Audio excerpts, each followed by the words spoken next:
സംസ്ഥാനത്തെ ശിശുമരണ നിരക്ക് അമേരിക്കയേക്കാൾ കുറവിലാണ്. സർ, അഭിമാനകരമായൊരു നേട്ടമാണ് ആരോഗ്യരംഗത്ത് നമ്മുടെ സംസ്ഥാനം കൈവരിച്ചത്. ആരോഗ്യമേഖലയിൽ എന്തെല്ലാം നൂതനമായ ചികിത്സാ സംവിധാനങ്ങളാണ് നമ്മുടെ ആശുപത്രികളിൽ നമ്മുടെ ആരോഗ്യവകുപ്പ് ഒരുക്കിയതെന്നാണ് എൻ്റെ ചോദ്യം. വളരെ വളരെ അഭിമാനകരമായിട്ടുള്ള ഒരു നേട്ടമാണ് കേരളം കൈവരിച്ചിരിക്കുന്നത്.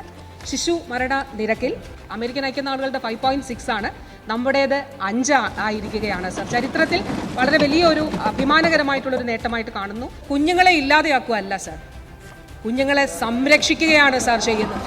കുഞ്ഞുങ്ങളെ ചേർത്ത് പിടിക്കുകയാണ് ചെയ്യുന്നത്. ഒരമ്മയുടെ ഉദരത്തിൽ കുഞ്ഞ് ഉരുവാകുന്നത് മുതൽ സാർ ആദ്യത്തെ 1000 ദിവസം പ്രത്യേക പരിപാടി സംസ്ഥാന സർക്കാരിനുണ്ട് സാർ. അമ്മയുടെ ഉദരത്തിലുള്ള കുഞ്ഞു മുതൽ കുഞ്ഞ് 2 വയസ്സാകുന്നത് വരെ സാർ. അതിനുശേഷം 3 വയസ്സ് മുതൽ കുഞ്ഞ് അങ്കണവാടിയിലേക്ക് എത്തപ്പെടുന്നുണ്ട് സാർ. പോഷകാഹാരം നൽകി ഹൃദ്യമാകട്ടെ, അത് ജനിതക ഹൃദയ വൈകല്യമാണ് സാർ. അതുപോലെ കെയർ സാർ, അപൂർവ രോഗങ്ങൾ. ഇപ്പോൾ ഈ അടുത്ത് സംഭവിച്ച ഒരു കാര്യം കൂടെ പറയട്ടെ സാർ. നമ്മൾ ഫീറ്റൽ മെഡിസിൻ ഡിപ്പാർട്ട്മെന്റ് ആരംഭിച്ചു. SIT-യിലാണ് സാർ. എന്താണ് അതിൻ്റെ ഗുണം?